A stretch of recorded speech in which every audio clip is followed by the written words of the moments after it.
Get in front of your brand and not behind it. Be bold and brave enough to get on live stream and answer some questions. Talk about how you were inspired and why you started your brand. You're listening to Side Hustle Pro, the podcast that teaches you to build and grow your side hustle from passion project to profitable business. And I'm your host, Nicaila Matthews-Okome. So let's get started.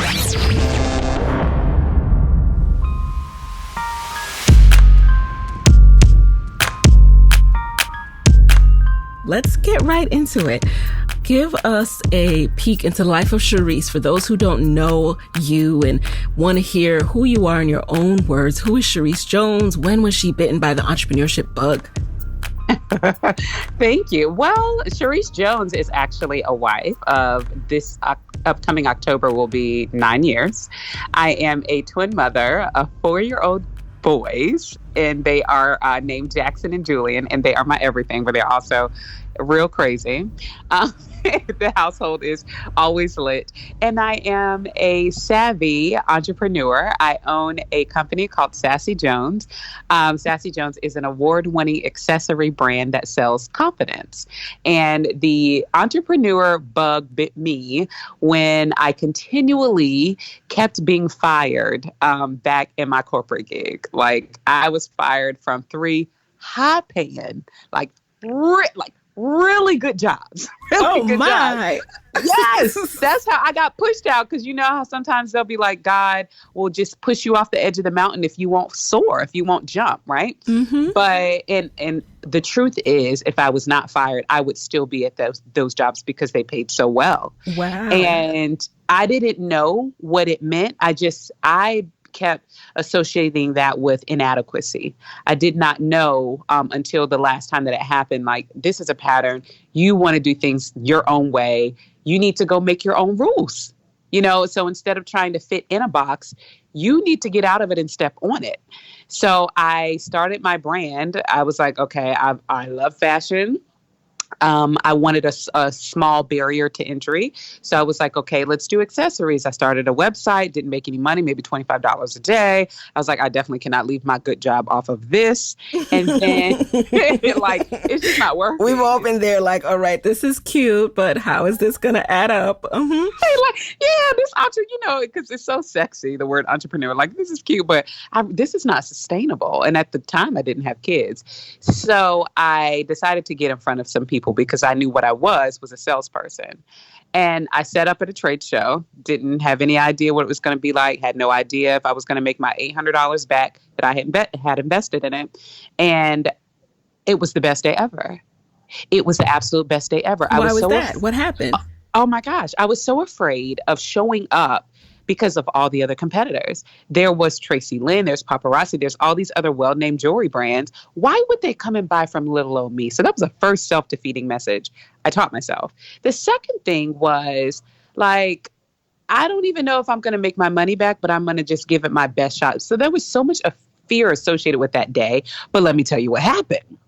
So we get there and I have all of these women around who are loving the pieces, but they're not purchasing because they're saying, I don't think I have the confidence or what it takes to pull that kind of jewelry off. Interesting. Really? Girl, yes. Because you make bold, vibrant pieces. And so I didn't realize people could be intimidated by them. Oh, it's a thing. I spend my career, and I think that's our success, how we teach. I spend so much time teaching and counseling that you are worth this and that you can take your china out of the cabinet. That's why Sassy Jones is successful, not because of our what, it's because of our how. So on that day, I transformed women and I handed them the mirror and we yoked them up and sparkled them up and we all gathered around them like, girl, you got this, you can do this, and sold them confidence and how they looked in the mirror so differently at themselves. I became addicted to that light. So addicted. I was like, oh my God, this is the best thing ever. I'm enjoying this. They're enjoying it. It's transforming lives in such a small way at the time. And then also I was concerned about my investment, my $800 investment. I looked at the sales at the end of the day. I was like, well, Lord, this is more money that I made in one day than I'm making my corporate gig in a month. Wow. Girl, yes, in a whole month. So at a trade show. Yes, I need to leave. Do you remember the name of that trade show? Yes, it was a Transformation Expo. Okay. Oh my gosh. I didn't even associate the name. Yeah, Transformation Expo.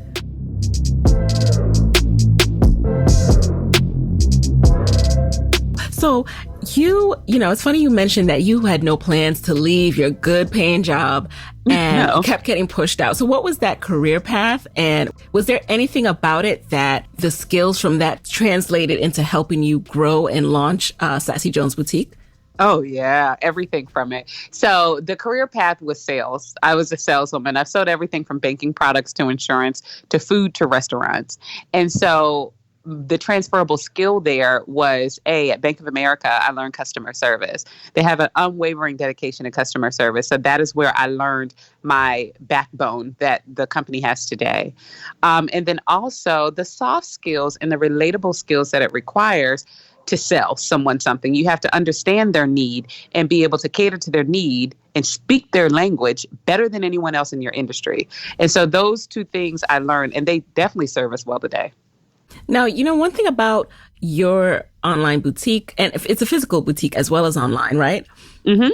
Now, I have never seen pieces like this. I think it's just so creative, like you said, so vibrant. And I always wonder, how do you find these pieces? Oh my God. Not to give all your secret juice away, but I know, I just need to know. There's a story. Yes, tell us. Okay, so I love that you asked me that. So in the beginning, how I found them was Etsy. I would work with independent designers to find my stuff because I knew I wasn't like doing the numbers that I'm doing today. So I could like buy 5 pieces here, 5 pieces there, and then get them from a lady who made leather earrings in Colorado, or some China shop that I found online or something like that, right? Right. And then so what happened in August of last year, I was operating like any other boutique who sourced from wholesalers, because that's what boutiques do. They carry lines. And so I was frustrated by a customer because she thought that she found a supplier. And what she did was we have a VIP customer group. It's called Secret Society. She proceeded to share this information with all of my VIP customers. Wait, I'm confused. What do you mean? No, you're not confused at all. Exactly what I said. Exactly, Nikayla. Exactly what I said. Yeah. Yep. So she emailed me. She said, I think I found this, and this. This is so much cheaper. I could just buy it here. And she didn't get the response she was looking for. I told her to go right ahead, because what I do know is the connection that our brand has with our customers. Your devilish behavior will not stand up. Not a day. And so she inboxed about 260 people out of our VIP group. To all of them. And this tirade went on for 45 days, almost 2 months. And I was even outside of the group, there were Facebook friends. I guess you went down on my friend list and was like, who is this woman and why is she sending me this information? And yada, yada, yada, right? And so that could have played out 1,000 different ways. I could have got petty with her. I could have done this, and this. We ended up sending a cease and desist. But after the dust was settled, I became frustrated because she thought she had something. And that pushed me to start designing. And I said, and also I became frustrated that I could no longer find in the marketplace things that I wanted to sell. So I just started to create them. So all the necklaces and the handbags and all the things that our customers love, as of August last year, comes out of my crazy brain. And I cannot draw. I did not attend FIT. I attended Hampton University and dropped out my junior year. And it's just me translating and saying, hey, I think lava beads would look really cool in 80 different colors on 6 layers of chain, So that's how we get to the product that we have today. And thank God that happened, because we are in Macy's, and in January we'll be on HSN from that decision. Wow, that is amazing. I did not realize that. I love that. So then is it a matter of you had to source the actual manufacturers to develop your ideas? Okay. And then how did you go about that? Was that like a process of searching Alibaba, or I don't know where you find people who can make your designs? Yes. Yeah. So it's actually a combination of two things. I went to Magic in Vegas, and I went to because typical boutique owners go to source like clothes or whatever it is that they sell from makers makers. But I wanted to go to the actual sourcing floor where they make fabrics and they make the beads and they have all those selections. So that was the first thing. And then the second one was, yes, Alibaba. I went on Alibaba and scoured so many different factories and had people on the ground in China attending these factories to make sure that they are up to par, that they can deliver, and that their quality is good. And I went through a few of them. Like the one that I started with definitely are not the factories that I'm using today to manufacture.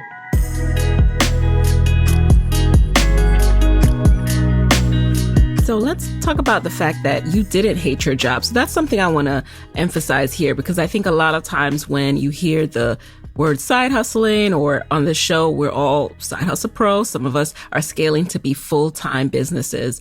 And that doesn't necessarily mean that you dislike your job. But what made you want this creative outlet of particularly an accessories boutique? You could have done anything in the world. I know. You're right. I did not hate my job at all. In fact, I loved it and I loved selling to people. I just hated that I couldn't make my own decisions. That was the only problem. But in terms of the accessories, I had always been like very fashionable. Since a child, I watched my grandmother dress herself and she dressed me in the biggest ruffle socks. And we attended the Pentecostal church and my legs were kicking off of the pew in like the best Easter dress. Like it was just a part of my blood, and the women in my family, it's who we are. We love to show up well. But also, I didn't have a lot of money when I started my business. I sold a car. I sold a Mercedes that I had paid off to buy my first round of inventory. And from that money, I had to make it stretch. I knew I couldn't buy a whole lot of clothing in all these different sizes. And so to me, accessories were smarter because A, it's one size fits all. I don't have to worry about sizes and plus size versus a size 0. And B, it literally is the icing on the cake for any outfit. You're always looking for accessories, no matter what you have on. So the clothes are good, but it's that icing that really makes the difference between how one woman rocks it and the next. That is so smart. I've never thought of accessories in that sense.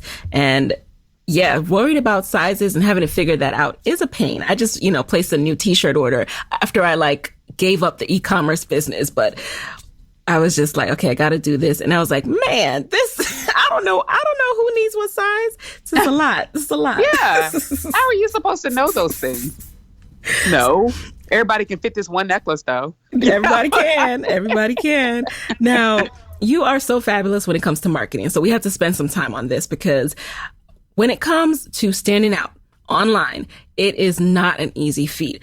I love your approach to getting people comfortable with buying from you. If you come across Sassy Jones Boutique on Instagram, you might say, oh, that's cute, but am I going to give my money to someone I don't know yet? It might take you a while to make that decision. So tell us about how you decided to differentiate, and how you do differentiate yourself, the sparkle parties included.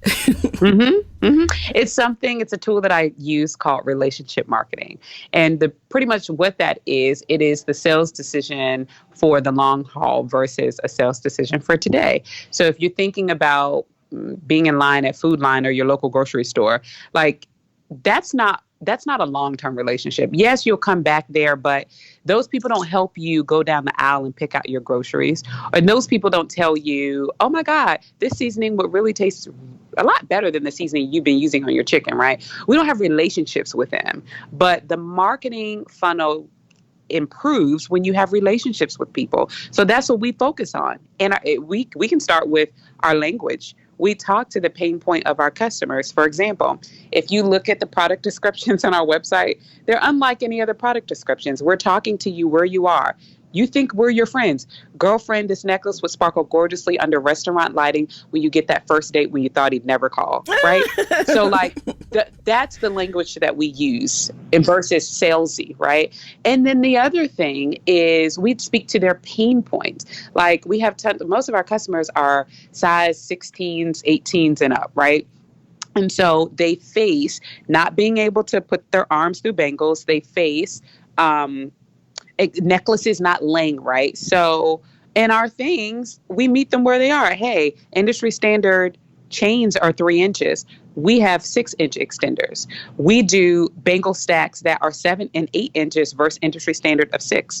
So different things like that. And then you have, yes, the marketing. So we deepen the relationship in a few ways. We have internal customers and external customers. Our external customers is everyone on social media. You come to the Sparkle Party that we invented. If you don't know what that is, it is our weekly HSN. And when I say it is on another level other than anything that you've ever seen before, I can guarantee it. So there is live music. We have celebrities from time to time, like Real Housewives. They come through. It is a whole thing. And all it is me teaching you how to style our new arrivals. But there's thousands of viewers, there's giveaways, and there's Charis, who is so much fun. And you have a relationship with her because she made you laugh. So the next time you're in the market for jewelry, that's going to be top of mind, right? And then the internal customer. So we have a rewards program.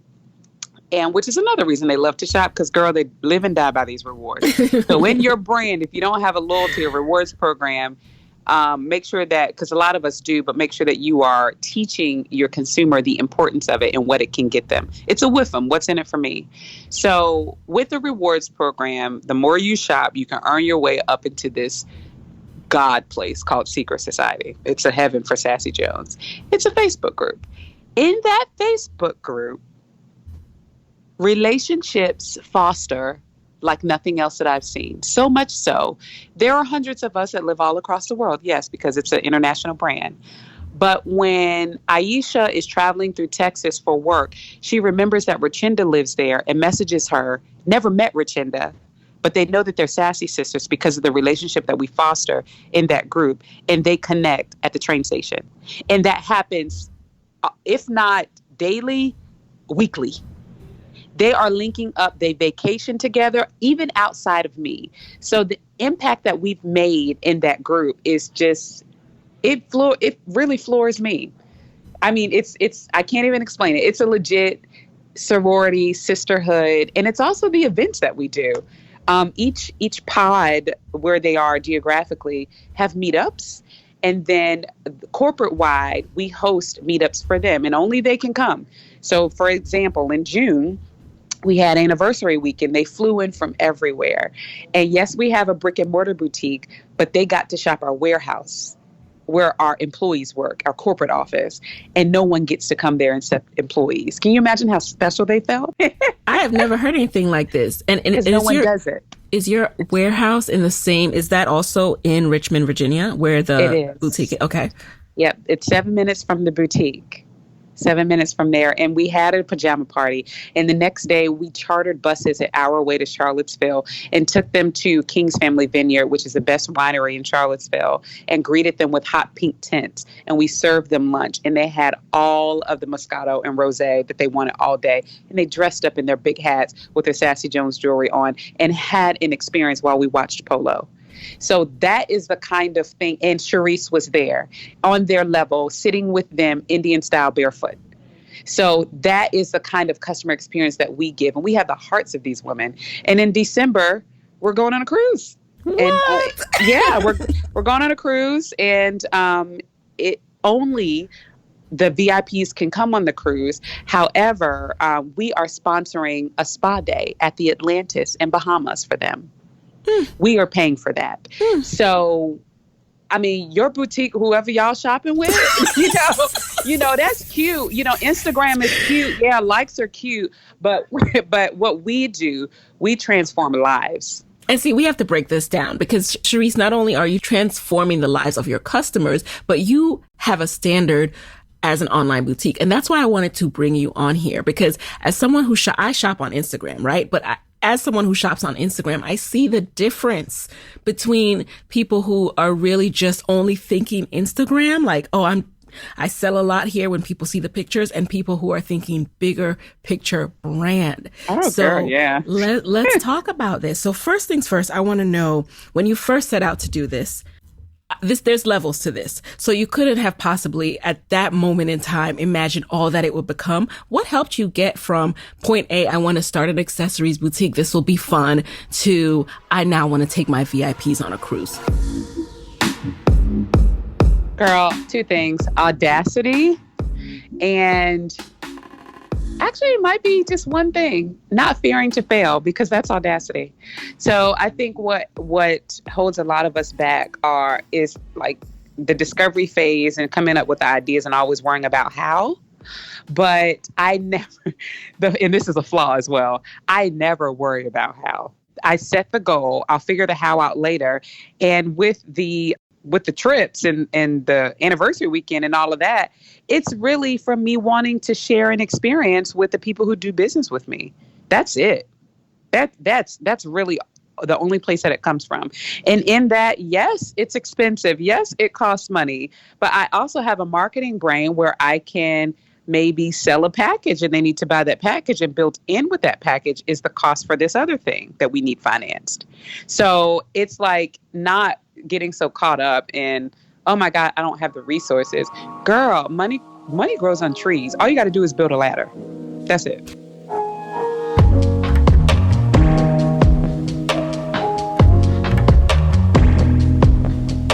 Speaking of money, I've heard you say that you made money, as soon as you started, but you weren't necessarily profitable, even though you were working tirelessly. How did you finally get your business to be profitable?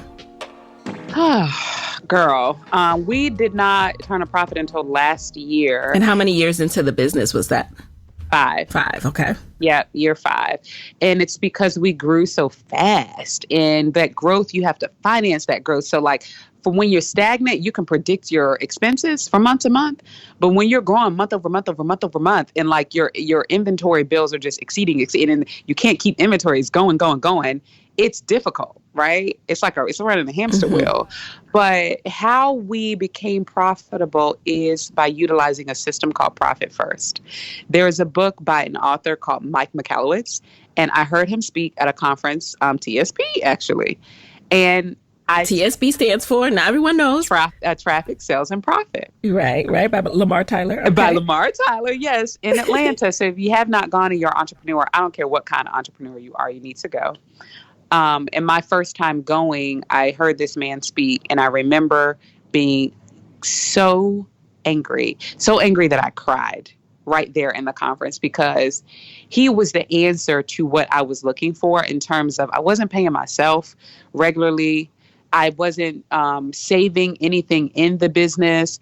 I didn't have enough resources. At that time when I heard him speak, that was just 2 years ago. Oh my gosh. I didn't have any employees. It was just me. I was a solopreneur, frustrated. And since hearing him speak and implementing his words as well as coaching through Lamar Tyler, we have 16 employees running around here now. So it's just crazy, but you just have to follow the discipline. I love that. And then also you ramped it up with your advertising and what you were investing into that. Can you talk a little bit about that? Because that's a scary process to say, I'm going to spend $1,000 on Facebook ads when you need that $1,000 for inventory. How did you start that process? How did you become comfortable with it?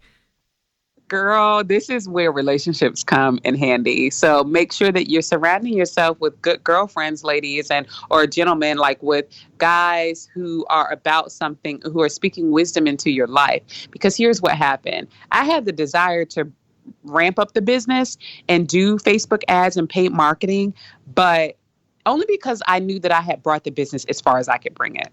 I've done it all. I've maxed it out. I needed another helping hand. So I looked into paid advertising and I found an agency. It was scary because this agency charged a fee on top of the daily money that he wanted you to put in Facebook. And at that time, it was $100 a day. And I was like, you got to be crazy. I ain't even making $100. What? This is insane. And you want this fee on top of you crazy. Please go sit down somewhere. So what I did was I asked my girlfriend, a biz bestie, who had used him previously. And I sat down with her and her husband. I said, look, I'm like the show me state. You have to show me. Y'all want me to spend this money? He trying to get this money. Tell me if it worked for you or not. And having those relationships with the business community to be able to bounce ideas off of people and get, information back. And she told me, she said, Charis, it'll change your life. I said, what? But I don't have the money. She said, Save the money some kind of way. Don't worry about how you're going to pay for it next month. Just save it for a month. Don't worry about the rest. And I promise it'll return a profit. And it did. And so now I'm so addicted that we spend like $1,000 a day on Facebook. Woo, it's like gambling. That made my heart flutter. Where would you recommend a new boutique owner starting? You need to go live. You need to go live because what the difference that's going to separate you from the next boutique brand is the imagery. Sure. Yes. You need to appear professional. Do your best to have professional photo shoots and things like that, not cell phone pictures. You need a good mix of video. You need to be doing the IGTV every day. You need to be posting a minimum of 4 times a day, always being out there. But what really is going to make the difference is your relationship with your consumers. And so if you're frustrated because you're doing all this posting and you might make a sale here and there, if you really want to convert, get in front of your brand and not behind it. Be bold and brave enough to get on live stream and answer some questions. Talk about how you were inspired and why you started your brand. But you know how many women out there will resonate with your story because they want to start a business too, and show yourself on their level and likable and that trustworthy. You just need to be trustworthy and don't be afraid to allow people to get to know you. Hey guys, it's Nikayla here with a quick word from our sponsors. This episode is sponsored by Skillshare. The online learning community is offering Side Hustle Pro listeners a free trial of premium membership. Now, many of you already know that one of my biggest side hustle hacks is Skillshare. I've been using Skillshare for years now. You've heard me talk about it. And that's because it's the truth. There are so many excellent classes on Skillshare on topics such as freelance and entrepreneurship, marketing, video, websites, basically everything you need for your side hustle and more. So my most recent class on Skillshare is this class called YouTube Success, Script, Shoot, and Edit with MKBHD. And I found it helpful because it guided me through every stage of creating engaging content and then went into techniques for how to grow my YouTube channel. And it was taught by a YouTuber with over 13 million downloads, so I think he knows what he's talking about. So Skillshare is where I go when I want to explore new skills, when I want to brush up on my old skills, when I want to develop new techniques, I go to Skillshare. And Skillshare has classes for every skill level. So you can take short lessons, you can squeeze it into your day. It's very easy. Plus, they also have a hands-on project to make sure that you practice and reinforce what you learn. So you've heard me rave about it. Now it's time to explore your creativity at Skillshare.com/hustle. Side Hustle Pro listeners, you will get 1 month free trial of premium membership at Skillshare.com/hustle. Again, one more time, that is 1 month of premium membership at Skillshare.com/hustle. So guys, picture your business on TV next to your customers' favorite shows. I used to think that this wasn't an option, but I just found out about a really effective tool that is affordable and accessible to side hustlers at all levels. It's called the Spectrum Reach Ad Portal. It is a self-service tool and it is so user-friendly, especially if you're already using digital and social media ads. If you can put up an ad on social media, you can use this portal. Your first step is to visit go2.spectrumreach.com/hustlepro, and that's go and the number 2. Then, once you register and log in to the Spectrum Reach ad portal, you can start building your TV campaign right away. You can select your goal and refine your geography so that you're only marketing to the areas where your customers are. Plus, you define your budget. I've always thought that TV was going to be really expensive, and I know that some of you might be thinking the same thing too. But with the Spectrum Reach ad portal, you are able to see suggestions of budget and then determine a budget that works for your business. There's also a customer success team available right in the portal to help you if you come across any questions, and you can even connect with a local expert. So in sum, you guys, Spectrum Reach has made TV advertising super simple and affordable. Do not miss out on this opportunity. Visit go2.spectrumreach.com/hustlepro to start building your TV campaign online. Oh, and you might be saying, Nikayla, how am I going to create a commercial? Listen, our friends at Spectrum Reach have already thought about that. As a special offer for Side Hustle Pro listeners, Spectrum Reach is offering production of a free 30-second video for your business. Spectrum has a partnership with Waymark, that's spelled Waymark, where you can create beautiful, professional, top-tier commercials using templates and your own logo and creative. Just go to waymark.com/spectrumreach and enter code HustlePro. Again, that's waymark.com/spectrumreach to use offer code HustlePro at checkout to claim production of a free 30-second video. Just click the coupon link at the top right and it's 100% free. And guys, I'll have links to both the Spectrum Reach ad portal and Waymark in the show notes for you. So enjoy. What about when you don't feel camera ready? Do you still force yourself? Every day. Every day. My personal goal is to go live every single day. And I'm not always camera ready, like as hard as it is to believe. But a part of my personal brand is to make sure that I am always showing up. So for me, because I am the owner of this business, when you look at me walking down a sidewalk and I say I own Sassy Jones, you need to look at me and it's believable. So if you are a boutique owner, there should not be a day where you don't appear believable. Therefore, it's easier for you to be camera ready to go live every day or whatever it is that you plan on doing. But you need to stay showing up because you have to visually look like your brand.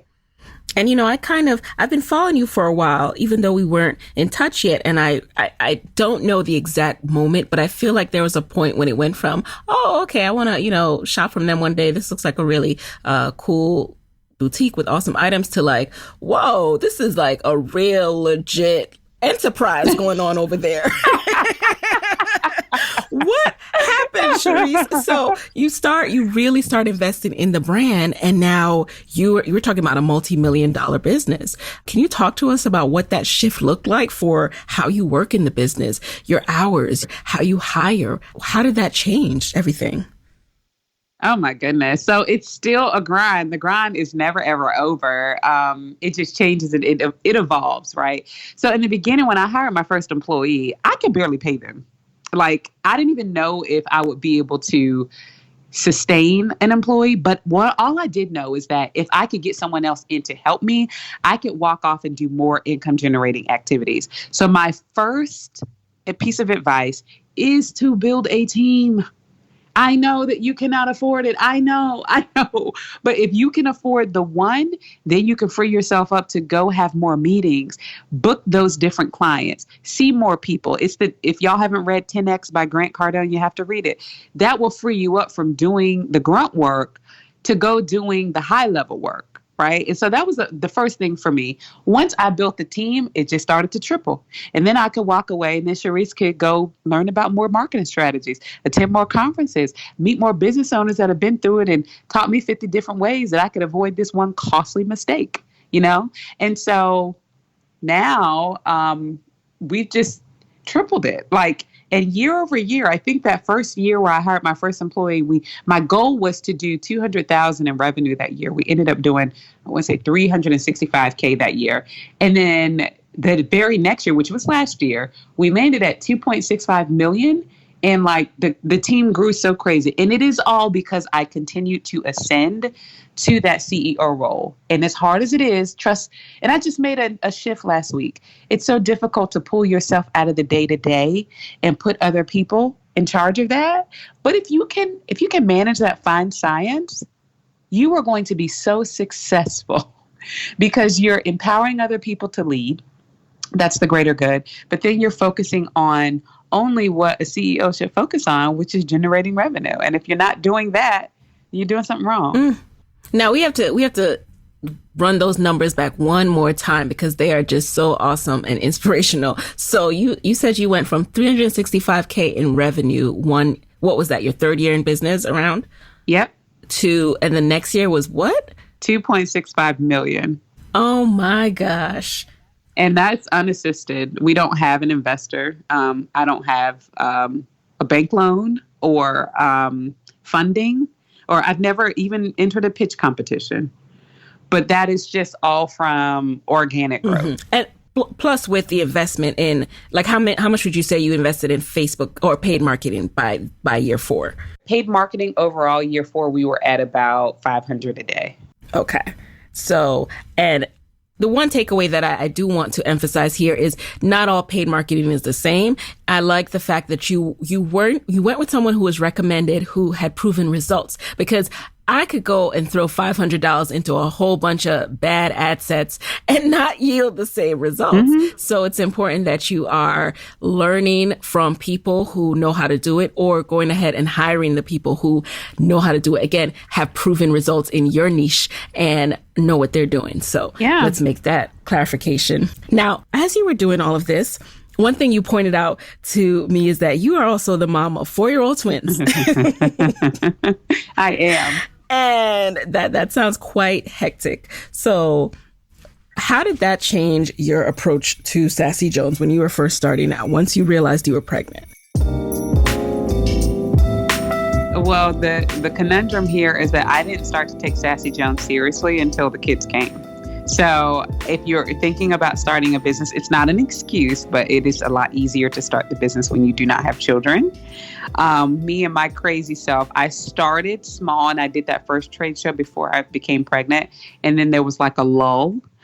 And I was like, I'm going to leave my job. So I created this exit strategy, which looks like me doing 3 different trade shows a month all over the world. Like, I booked myself in Chicago, New York, and Orlando in the 30-day period for a whole year. And so I was going to do that. That's how I was going to leave my job. But I got pregnant with the boys. And for a moment, I was like, I can't leave because I need my coin and this insurance. But I got over it and kept pushing. So when the boys were like 4 and 5 months old, we were in the minivan and we were going to these different trade shows. And Mama was setting up this pop-up shop to sell her jewelry.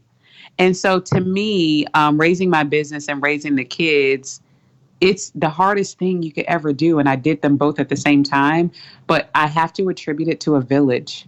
You cannot do this kind of scaling without some kind of assistance at home. Like my grandma, my husband's mother is amazing. My husband and his sacrificing self is so amazing. He joined the company in January full time. And it's just, you need a good village. Oh, yes. Oh, yes. And that scale, I mean, I'm still stuck on these numbers, Charis. Like, I think you kept talking, but I've still been on, like... Because one more thing I want to know is, okay, yes, you were scaling your marketing, but then also that means you were really ramping up inventory. And how did you manage that process? Crazy. I still don't even have to manage all the way like I want to, but it is a lot. It's pretty much the equivalent of thinking you have like so many marbles in a jar, but you really don't, because the jar got bigger and the marble started to look smaller. That's the only thing that I could say about that. So like tangibly, what we do is we know our sell-through rate each month. And so we know how much of one thing, when we get a new arrival, between secret society, because they get all the new stuff first, and when it hits what we call GP, general population, everyone else, we know how much of what we have to have. And so on first run, new arrivals, we order way large, way, right? And then on a restock, we could order probably about 50% of that one item. But then our inventory changes often, which is another great part about our secret sauce. We introduce new items weekly. So that's also a lot to keep up with. But what I do is I'll just design it all, place one big bulk order, but I will leak it at different phases. And then when I know that we're getting down to a certain level of quantity, then we'll just re-up. Because now when you're designing, the lead time is so greater. You can't just order stuff and then it be here in 2 weeks. Like, it's like months. So you just have to learn how to work in advance as well. And that requires a lot of cash up front. Mm. And so as you're making more, you're putting a lot more investment into the business. Mm-hmm. It's going back in. Now, with the Secret Society, is this, I know you enter into the Secret Society when you've had a certain level of purchases, but is there also a membership fee for that? No, it's free. Okay. Yeah, there's no fee. Pretty much what it is when you get there, you're welcomed, and we have your pictures, and everyone sees your, because you have to send us your picture. So we welcome you.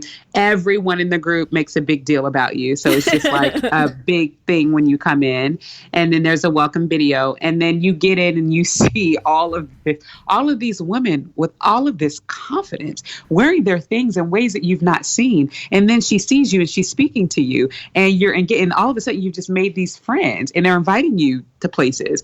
And it's like a crazy kind of nice that you've never experienced.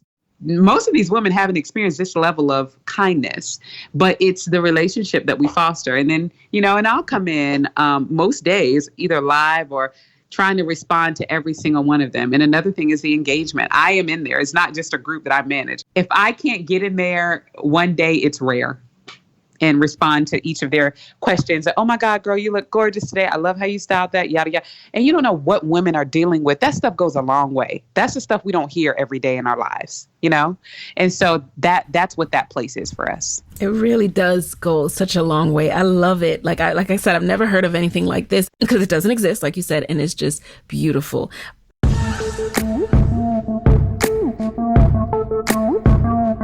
The other part of the inventory piece is the shipping. So did you decide to outsource? If not, how do you manage shipping and still keeping the level of personalization that you like to have? We actually consider outsourcing, and I was in talks with a warehouse, but it was a non-negotiable because they could not write handwritten notes because they are so robotic and everything is just so scientific that we have a lot of heart involved with our shipping process. So our shipping today is actually still in-house. Right now we have 6 shippers. We're hiring for 2 more, ramping up for the holiday season. And we handle anywhere from about 150 to 200 orders a day. But we have it down to a science. So the way that our warehouse is set up, everything is sectioned off. Everything has titles on it, so there's no confusion. We have a system with a packer and a puller. And in terms of the personalization, every single customer has a personalized handwritten note, and each note is different. So we're looking at what you ordered and where you live, and we'll say, hey, Carla, don't forget to slay Atlanta this weekend with your new pearl necklace. Remember, the brooches are removable. Don't forget to put them on a jean jacket. And so those are the kinds of notes that we write in pink ink. And if you don't get a note, like, our customers are emailing us pissed and someone's in trouble. You have it down to a science. Love it. And then how do you keep up with the pace of creating content? Because you create a ton of content. You put yourself out there and allow people to have access to you daily. How do you keep up with that? By doing it daily. So content is my job. So I'm creating it. I've created a habit to create it every single day. So if I'm in the car and I'm at a stoplight, I'm maximizing that time. I'm going to talk to the camera and just save it in my phone. You never know when I'll need that video. If I'm looking extra cute on one day when I'm walking down the sidewalk, I'm just going to turn the phone on and just save it in my Dropbox. We have a swipe file, and I'll upload it. And you know what? When that necklace restocks, Lord Jesus, I'm going to use this video. So and the team is accustomed to that as well. They are all collecting content, from our operations manager recording herself or one of her employees writing a note, and then we put that on social media. Like that kind of stuff, we're all just in the mindset of always gathering. But people think that you have to get in a certain mind space or physical space to create content. Girl, just whip your cell phone out and just talk to it. That's content.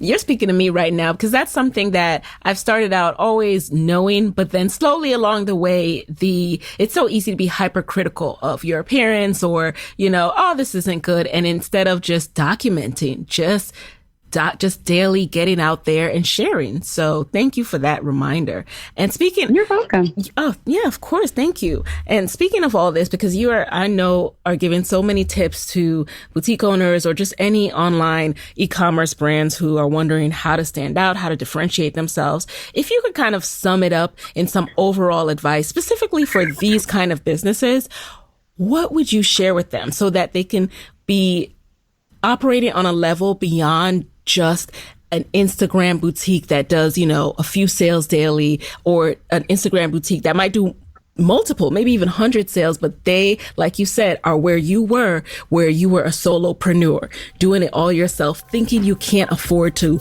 take it to that next level.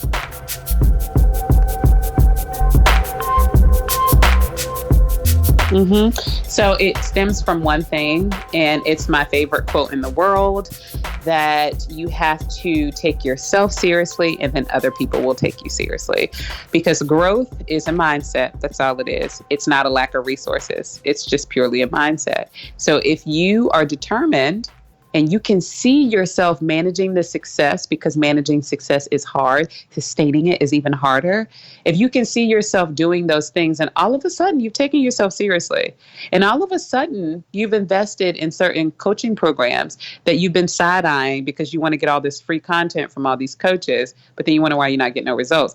All of a sudden you see your business worth the investment. So you work your side hustle or your regular job and save enough money to try the Facebook ads or whatever it is you want to try for 30 days. But I'm not okay with subscribing to, oh, I don't have it, so I'm just going to sit on the sideline. Okay, well, if you don't have it, that, ma'am, is a decision.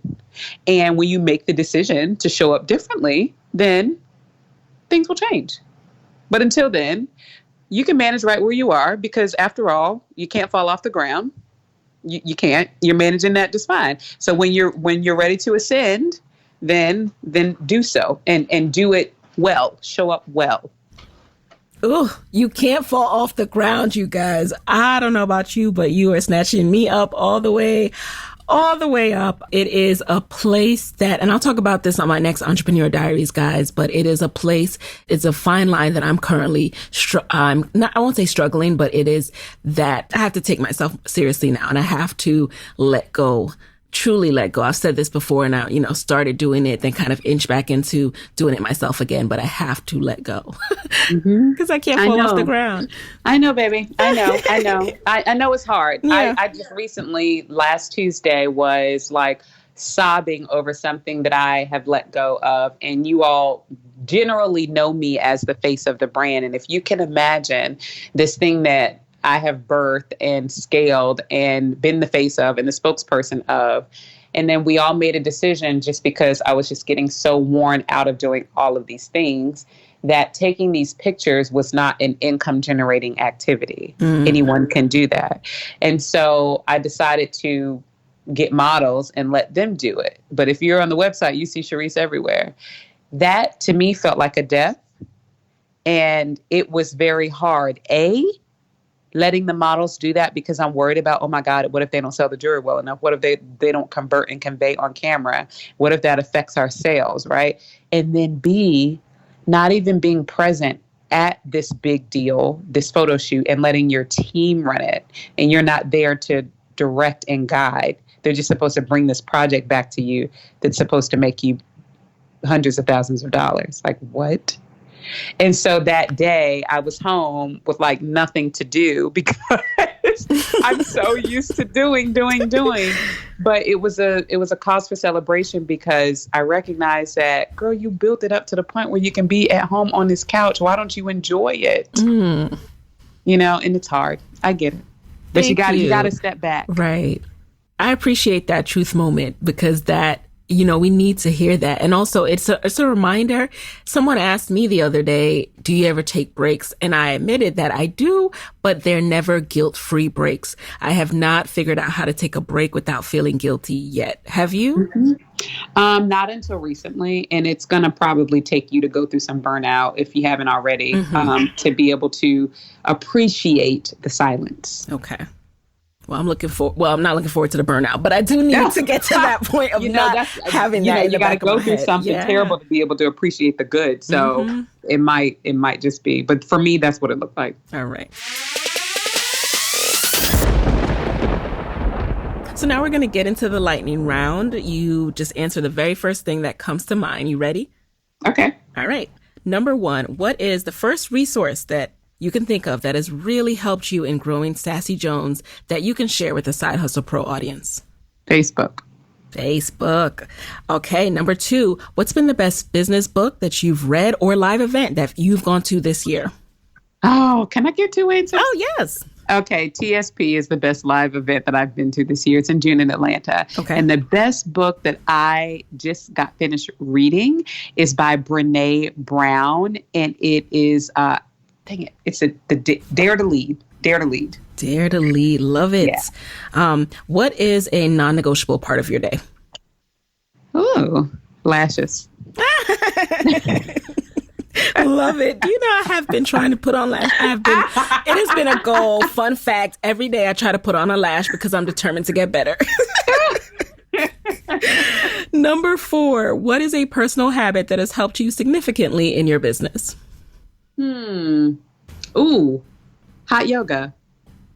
Ooh. Yeah, hot yoga and working out. I recently hired a personal trainer that helps my mental capacity so much. And hot yoga is so good for detoxing your feelings and just resetting. It's, I can't say enough about it. Ooh. All right. And final question. What is your parting advice for side hustlers who want to scale their business and go full time, but are worried about losing that steady paycheck? Trust your gut. Trust your gut. If your gut's saying stay at your job, stay at your job, work your side hustle. But if your gut is telling you that you can be a world changer and get out here and create some jobs, yeah, it's going to be easy. Yeah, I'm sorry. Yeah, it's going to be difficult, very difficult. It's not going to be easy. But if your gut is telling you that you have what it takes, you should go see. All right. So where can people connect with you, Charis and Sassy Jones, after this show? You can find us online at shopsassyjones.com, or you can follow us on Facebook or Instagram at Shop Sassy Jones. Awesome. Thank you so much for joining us in the guest chair. And there you have it, guys. Head over to sidehustlepro.co/Sassy Jones for all of the show notes from this episode, including the links to everything Charis mentioned. Thanks so much for joining, and I'll talk to everyone next week. Bye. Hey guys, thanks for listening to Side Hustle Pro. If you like the show, be sure to subscribe, rate, and review on Apple Podcasts. It helps other side hustlers just like you to find the show. And if you want to hear more from me, you can follow me on Instagram at Side Hustle Pro. Plus, sign up for my 6-bullet Saturday newsletter at sidehustlepro.co/newsletter. When you sign up, you'll receive weekly nuggets from me, including what I'm up to, personal lessons, and my business tip of the week. Again, that's sidehustlepro.co/newsletter to sign up. Talk to you soon.